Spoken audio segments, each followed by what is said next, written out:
What's good, y'all? This the Beat Tutor.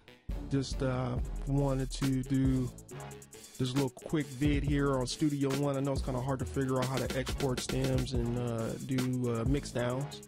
So here's a little something, show you what to do. It's real simple. If you have a recording project that you're doing and you need to forward those those tracks over, if you just want to get all the tracks, track the whole project out, what you'll do is you'll go up to Song and export stems. Now you could do it by channel or you could do it by track. I would recommend doing it by track. Just each track that was recorded. Channels, that gives you everything. It gives you the like if you have buses, it'll get the bus, it'll get the main the main master fader. You don't want that, you just want the tracks. And so that's what you'll do. You'll just track it all out like that. Set your thing to wave. You can set it to 24-bit if you want to, because especially if it's dry tracks. If you're just recording and he already has somebody who's going to mix and master, then set it to 24-bit so that way he gets the highest resolution quality. And then you can go ahead and name it what you want to name it, and whatever just tracked out. Let's see. For example, Cypher tracked out.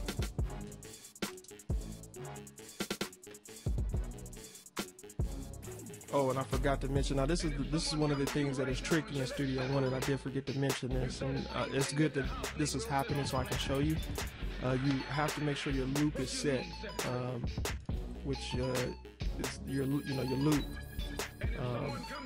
So it won't work. It only exports whatever you set the loop to cover. So it's basically the whole project. So the loop is covering the whole project. So you have to make sure that this is set.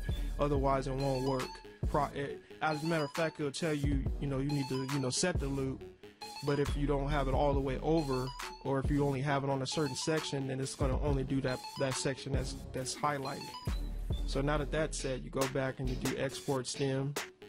And you could change, call it what you want, Cypher, whatever you're calling it.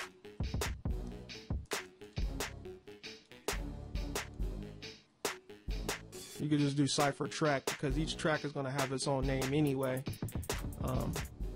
You don't have to do nothing special.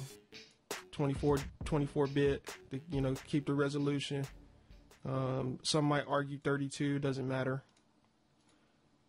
And then you go ahead and let it do its thing.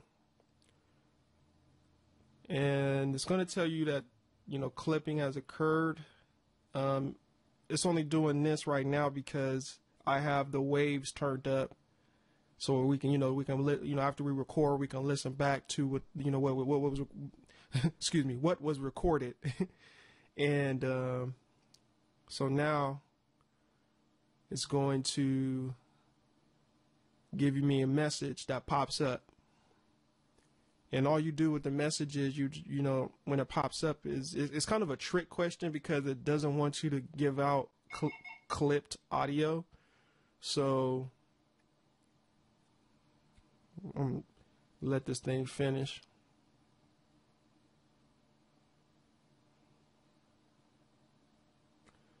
So it's kind of a trick question. So it's like, do you want to delete the exported file? So you have to read, basically. No, I don't want to delete the exported files. And that's all you're going to do. You're just going to click, no, I don't want to delete the exported files.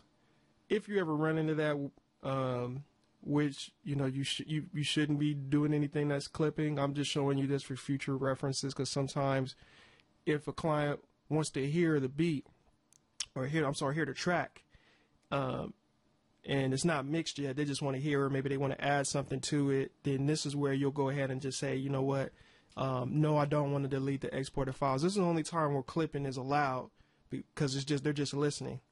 So, or if they want to add more to the, more to the track, click no. and this is what you should get. Every single vocal is tracked out, and for more. And so let me do this too, so you can see it. And this is what it does as well. It automatically fills, it's stretched to the length of the project. Some programs do not allow you to, some programs don't give you this function. So when they go to whoever they're in, whoever's going to do the mixing and the mastering, all they got to do now is just throw the vocals in, and they're automatically going to sync in time with the beat. And that's what you want. So I wanted to, basically do that so you can see that. And then all you have to do now, because every time you do anything, any mix downs you do, you're going to get a folder. So now you're able to, cipher stems. That's where the stems are.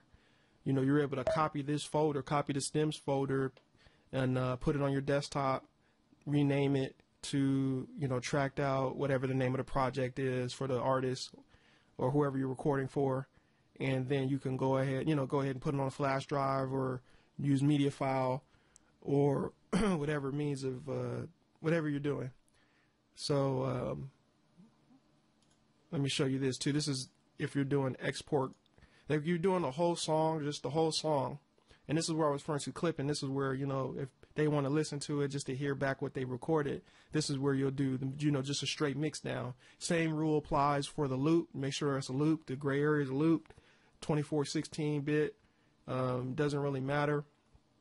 But for the most important thing for mix down in this case is for the mastering aspect of it. This is the only time it's going to be important, for the mastering aspect of it, because I want it to be 24-bit, maybe 32-bit float. So I'll mix it down, and then I'll take the file and then upload it in the mastering side of Studio One and master it from there. So, like I said, same rules applies. You click OK. It's going to do its thing. It's going to tell you that it clipped, and you do the same thing. No, but if it don't really pay too much attention to that unless you're doing your own mixing.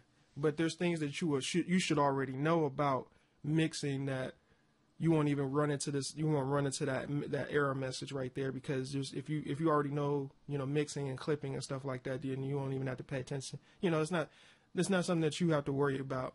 So like I said, this video is just to kind of show you how to export stems and do a quick mix. Do a quick mix down if you need to. Like I said, it's pretty straightforward. And every time you do it, Studio One gives you a separate window. It opens up, where the actual file is located. Clipping has occurred, no, and this is now you have the mix now. You can take the mix now, drag it to the desktop. Make sure you leave a copy of it, where it's actually located. So all you're doing is just, taking a copy and sending it off, and that's it. So yeah, any questions at all? Just give me just contact me. BTutor out.